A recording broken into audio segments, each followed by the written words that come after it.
more focusing on. So one of the questions posed was this. Next question is from Josh from Newcastle. And the question is, how much would it matter if there were a high surge of cases amongst young people if vulnerable groups were protected by the vaccine? Well, thank you for this question. It is incredibly important, and it's one that we think hard about. The most difficult question that we don't yet have an answer to is how much the vaccine protects the most vulnerable groups, not just from catching COVID, but also from serious disease and the degree of transmission that you get from people who have caught COVID. Okay, now, did you hear that? That's a lot of stuff he doesn't know when it comes to the result of the jab. Now, I know they've said before it doesn't stop you getting it, it doesn't stop you transmitting it, but it's supposed to be 95% effective at diminishing symptoms, is it not? Let's hear that again. The most difficult question that we don't yet have an answer to is how much the vaccine protects the most vulnerable groups, not just from catching COVID, but also from serious disease. He doesn't know if it stops you catching it, doesn't know if it stops you from getting serious disease from it. Surely that's where he should be saying it's 95% effective at reducing symptoms, right? But no, he says he doesn't know. And the degree of transmission that you get from people who have caught COVID. But of course, it's not just the most vulnerable, those in the top four priority groups. Who Look at his face here. That reaction is due to his brain overheating, because what he says next is somewhat confusing. But of course, it's not just the most vulnerable, those in the top four priority groups, who do consist of the vast majority of deaths, 88% of deaths. But for hospitalizations, younger people are more likely than that to end up in hospital. So, am I hearing right? Did he just say that young people are more likely to end up in hospital than those in vulnerable groups? It's not just the most vulnerable, those in the top four priority groups, who do consist of the vast majority of deaths, 88% of deaths.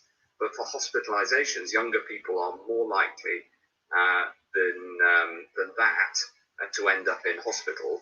So it is a very careful calibration that we have to work on.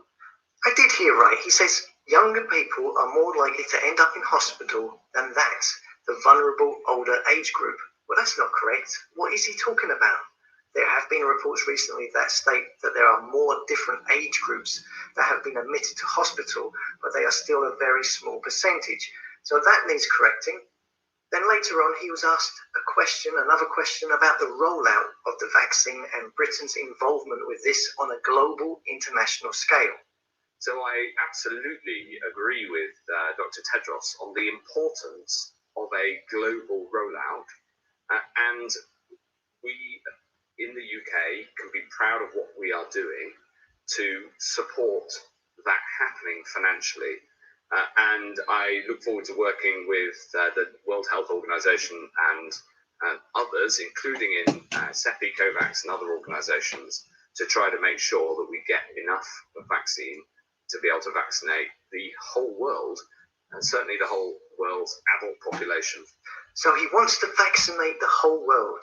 Yet minutes earlier, he said, the most difficult question that we don't yet have an answer to is how much the vaccine protects the most vulnerable groups, not just from catching COVID, but also from serious disease and the degree of transmission that you get from people who have caught COVID.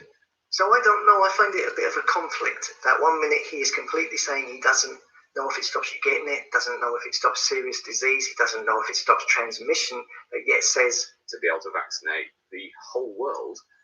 You know, I'm not saying anything here. These are his words, not mine. Then we've got this question about summer holidays and when are the restrictions going to be reduced? When can we start getting our freedom back, Mr. Hancock? Well, on the summer holidays, I'm going to Cornwall. Ah, that's nice. A summer holiday in Cornwall, the home of Cornish pasties and poldark. I saw on Twitter many locals online were overjoyed at that idea. I said before, I think we're going to have a great British summer, but we've got a lot of work to do between now and then. And what we can do is see the line of sight to vaccinating everybody by September. There he goes again, wants to jab everyone, and yet he doesn't know if it stops transmission, stops you getting it, or stops serious disease. And anything before that would be a bonus. As the Foreign Secretary said yesterday, we're driving this as fast as we possibly can. On the lifting of restrictions, I might ask Susan to comment on this as well, but we've got to watch the data. And the Prime Minister, when he brought in the national lockdown, set out 4 considerations. We've got to let's Okay, let's skip the first 3 considerations. 1, death's got to go down. 2, NHS pressure reduced. 3, jab rollout needs to be working, even though he's admitted he doesn't know how that's going to turn out. Hey, don't know, but feck it, let's vaccinate the world. And then this is number 4. And then the 4th consideration is that there isn't some other new variant. In the same way that in December we discovered the new variant that caused so many difficulties and meant that the old 3-tiered system ceased to work, we monitor all the time for new variants, and as you know, we've taken very significant and rapid action to protect Britain from new variants that are spotted. So there needs to be no other new variant of the virus. If there are new variants, then lockdown restrictions will continue.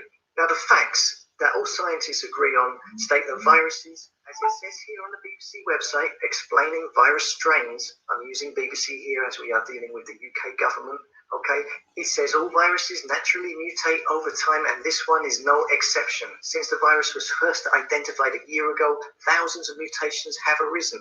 The vast majority of mutations are passengers and will have little impact, and every once in a while a virus strikes lucky by mutating in a way that helps it survive and reproduce. Now, say with the flu, this would happen quite a lot. That's why they would update flu shots, because the flu would have mutated that year. For example, it says here, taken from the Conversation article, talking about the flu year 2018-2019. It says the 2018-2019 season has been unusual, though, because the flu came in 2 waves. One that peaked at the end of December and a second that peaked in early March. The 2 peaks were caused by 2 different strains of the flu virus, and the protection given by vaccination early in the season may have waned by the time the second strain appeared. So that's 2 strains that were significant, only 4 months apart. So as you can see, this would happen year in, year out, and continuously. There are new strains and new mutations of viruses. So if we take Matt Hancock's 4th consideration, that there needs to be no new variants, then technically that's impossible, as there will always be new variants, new strains, new mutations. So effectively that means no new variant appearing equals lockdown forever. I think he needs to very much clarify what he is talking about. As always, thanks for listening.